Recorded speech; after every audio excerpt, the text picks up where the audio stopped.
All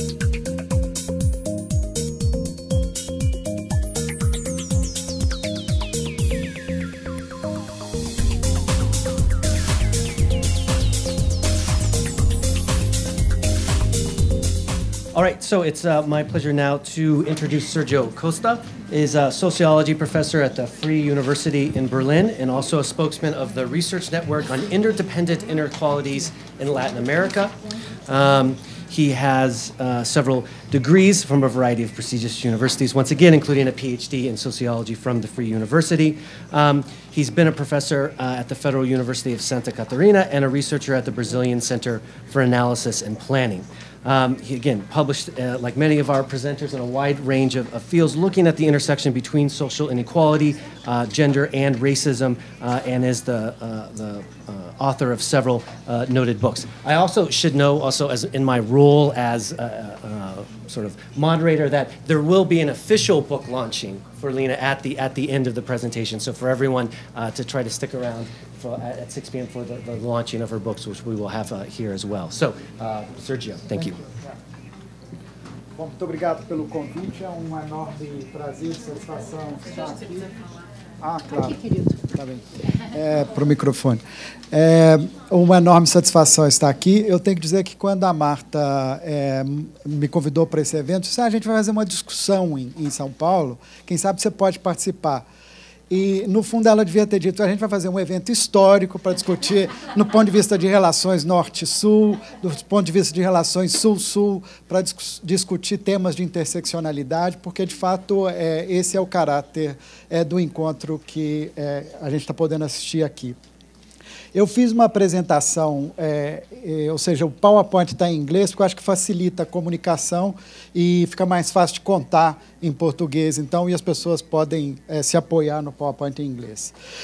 O que eu vou apresentar, na verdade, é um paper que não é um paper de grandes ambições teóricas ou analíticas, é um paper bastante pontual e localizado. Ele vai ser publicado num livro organizado pela Lena Lavinas e pela Bárbara Fritz. Que coincidência, né, Lena? Que estamos aqui, ou seja, a Lena já escutou essa apresentação 2 vezes nos seminários e já leu o paper em português, depois em inglês, ou seja, para você não vale, Lena, mas eu espero que possa ter alguma novidade para as demais pessoas. O que eu gostaria de fazer não é uma análise das políticas de correção de desigualdade relativas a gênero e raça no Brasil, senão ou seja, um trabalho muito mais abrangente do que eu poderia fazer aqui. O que eu gostaria de fazer é tomar 2 documentos. Os 2 documentos publicados em 2013, que sintetizam as ações da Secretaria de Política de Mulheres e da Secretaria de Política Especial de Políticas de Promoção da Igualdade Racial. Então, essas 2 secretarias, sobretudo para as estrangeiros que estão aqui, são 2 secretarias que têm um nível de ministério e são secretarias do governo federal. Esses documentos sintetizam as políticas para essas 2 áreas, para as áreas de gênero e raça no Brasil, ainda que haja mais políticas do que cabem nessa secretaria, do que cabe nesses 2 documentos.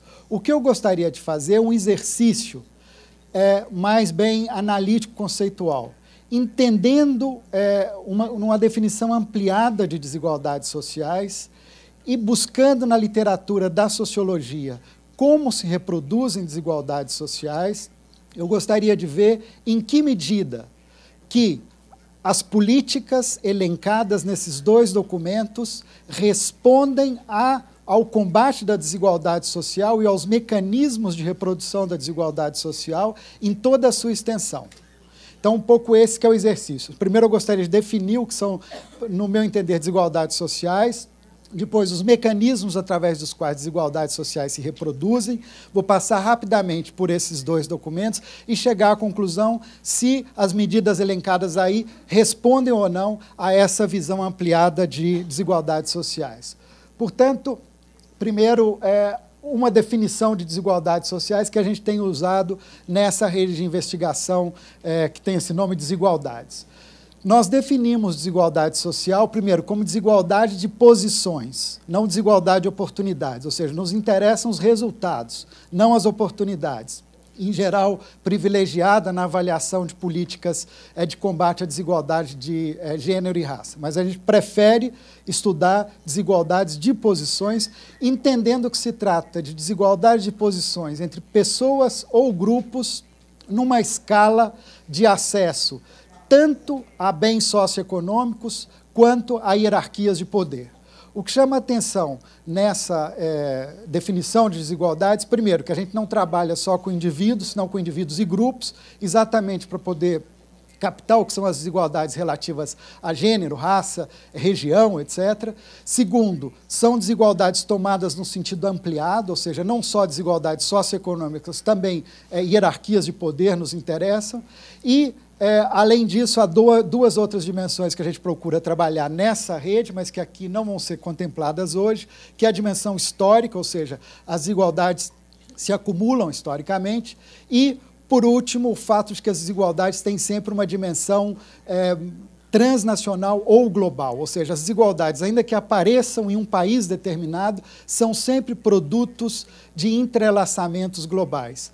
Daí a gente cunhou esse conceito de desigualdades entrelaçadas, ou entangled inequalities, exatamente para, digamos, falar de desigualdades em todas essas dimensões. Bem, quais são os mecanismos, e aqui, tomando a literatura sociológica, quais são os mecanismos tradicionais que se conhece, que a literatura estudou, de reprodução de desigualdades?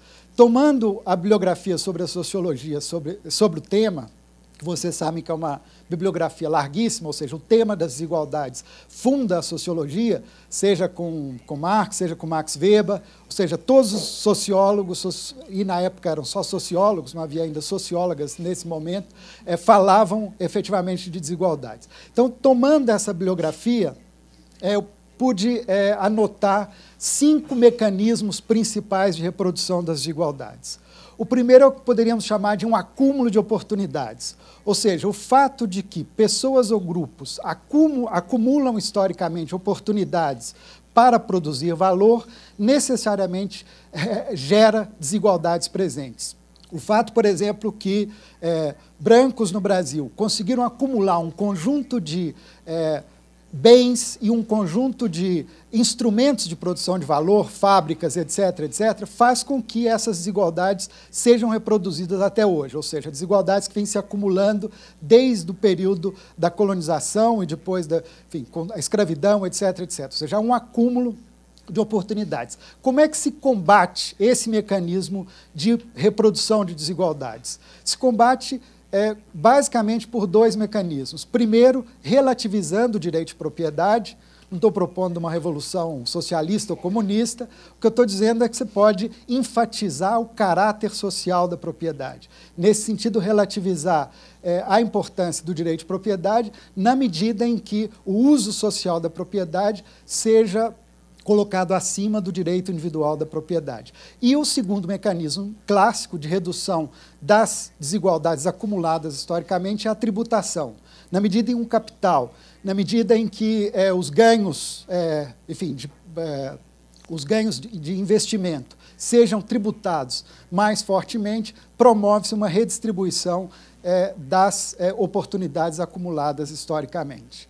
O segundo mecanismo é o chamado distanciamento. E esse mecanismo de distanciamento é um mecanismo através do qual pessoas ou grupos procuram se distanciar dos demais. Então, quando a classe média ou a classe rica busca, por exemplo, enviar os filhos para as melhores escolas, para as melhores universidades, de alguma maneira o que eles estão fazendo é se reproduzindo como classe, e, através de estratégias de distanciamento, se distanciando do conjunto da sociedade. Então, como que se combate esse mecanismo de reprodução de desigualdade? Basicamente, oferecendo oportunidades para os grupos que não podem, por exemplo, enviar os filhos para uma universidade que custa caríssimo, ou que não pode oferecer possibilidades de, efetivamente, preparar os filhos para o mercado de trabalho, etc., Então, ou seja, através de políticas públicas específicas, pode-se combater as desigualdades sociais promovidas pela estratégia de distanciamento.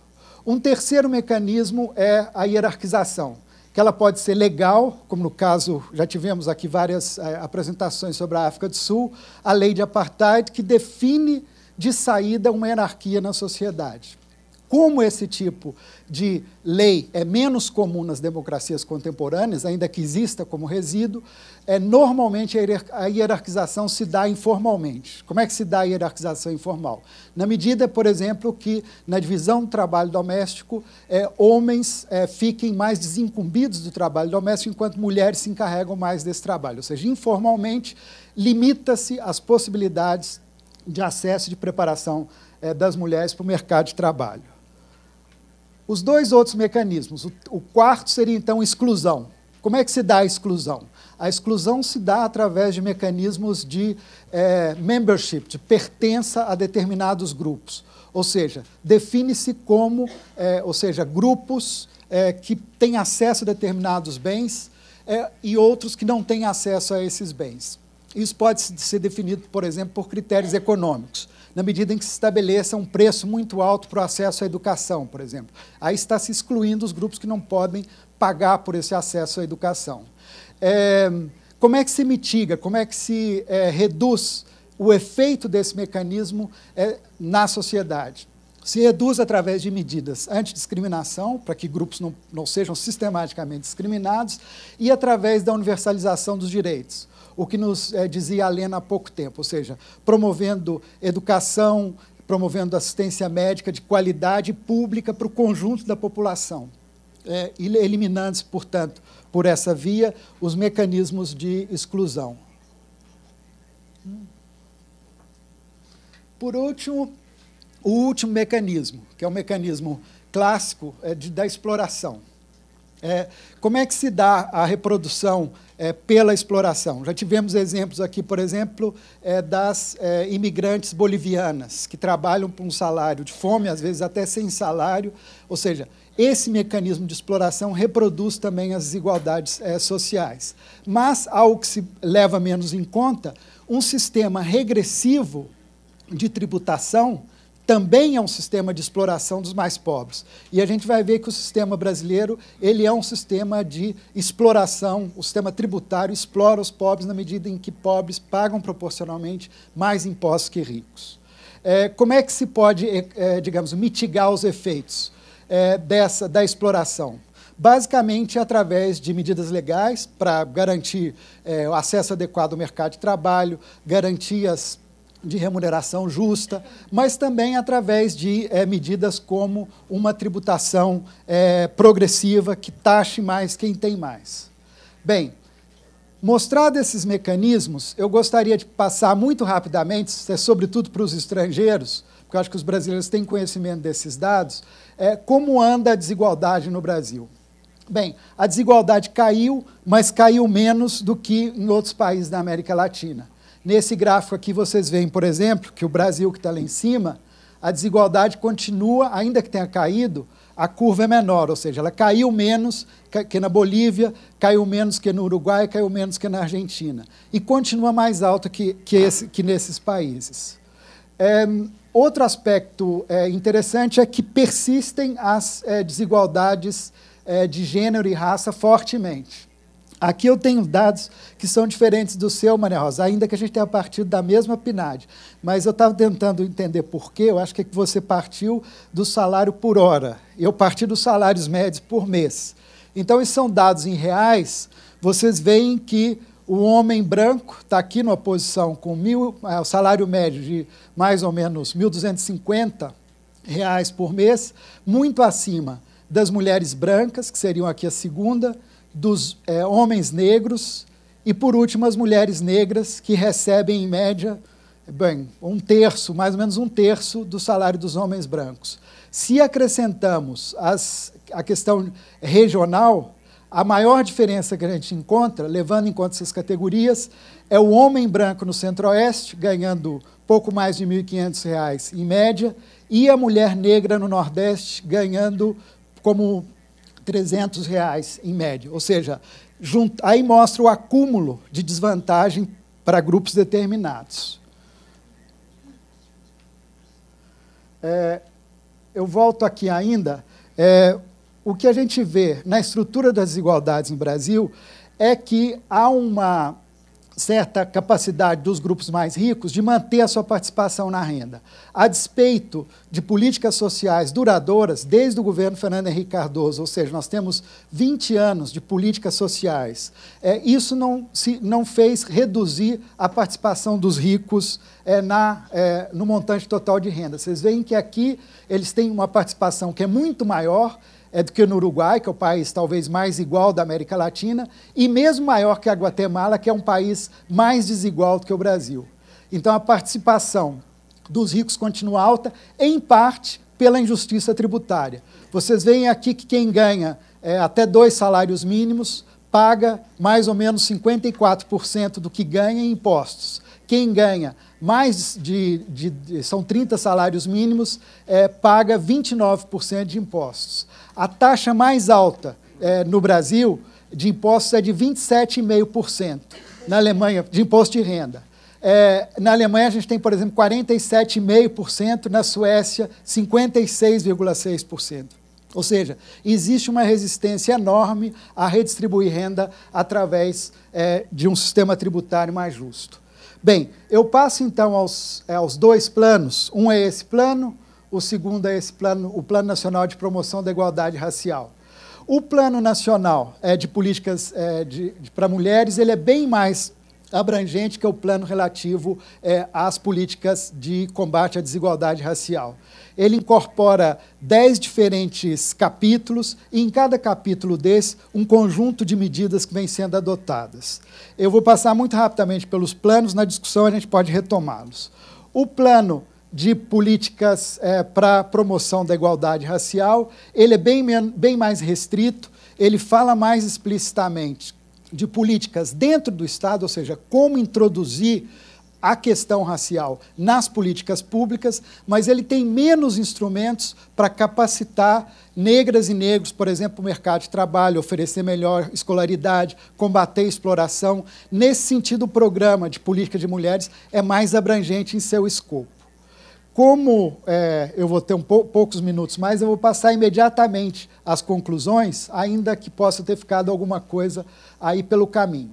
Bem, tomando os 5 mecanismos de reprodução de desigualdades, do qual eu falei antes, qual é o comportamento desses planos, como respondem esses planos a esses diferentes mecanismos?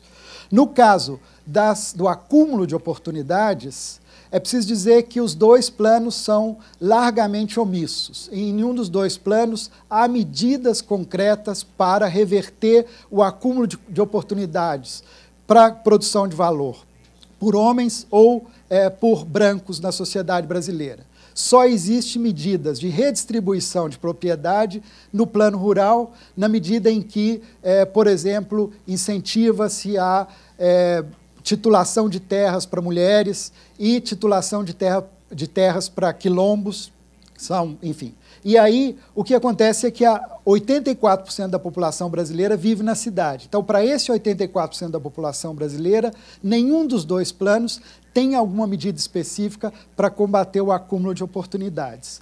Com relação ao distanciamento, o plano de políticas de mulheres, ele é mais abrangente. De fato, refere-se a certas maneiras de preparar melhor as mulheres para o mercado de trabalho. O plano de igualdade racial não tem nenhuma medida a esse respeito. Exclusão, sim. Os 2 planos têm uma ênfase explícita em políticas antidiscriminação. E essas políticas antidiscriminação são basicamente as políticas mais enfatizadas nesses 2 planos.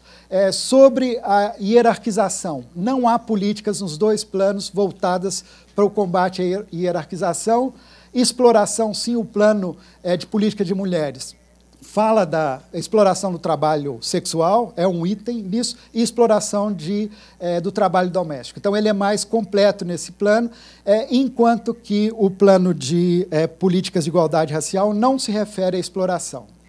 Bem, o que se pode concluir? Se nós tomamos desigualdades num sentido abrangente, considerando tanto o acesso socioeconômico, quanto desigualdade de oportunidades, desigualdades, assimetrias de poder, vê-se que os dois planos têm a sua ênfase no aspecto exclusão e antidiscriminação.